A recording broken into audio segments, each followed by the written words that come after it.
A Different Type of Disciple by Gary Wilkerson.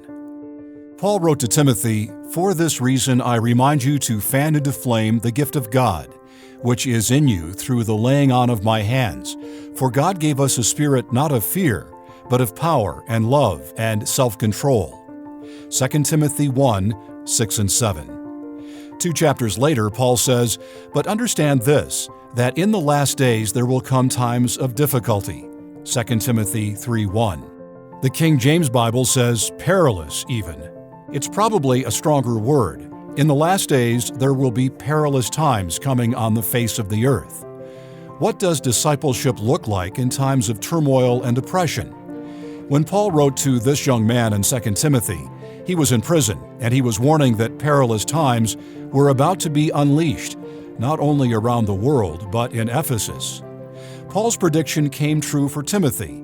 It wasn't long after that Emperor Domitian set up his capital in Ephesus, and he required that all who came to Ephesus to burn incense to him. They had to put a little bit of ash on their arm and forehead afterwards to say, "I just burned incense to King Domitian." Then they would go into the marketplace where they bought food, clothes to keep warm, and coal for cooking meals for their children and families. Unless these people had sacrificed to Domitian and put the mark on their foreheads or hands, they could not enter the market where all of these vital supplies for everyday living were sold. In the last days, there are going to be difficult, perilous times, and you have to stay pure. You have to stay holy, but it's going to cost you. You can't sacrifice your life to idols or to the lords of this world. Paul was asking Timothy to have a fearless spirit in the midst of a perilous time. He was telling him, you are to be a different type of disciple.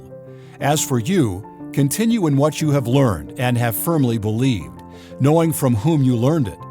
All Scripture is breathed out by God and profitable for teaching, for reproof, for correction, and for training in righteousness, that the man of God may be complete, equipped for every good work.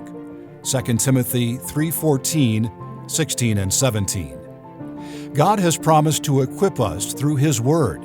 Once we put on a spirit not of fear, but of power, and once we are trained in righteousness, we will be ready to face the days of evil and oppression.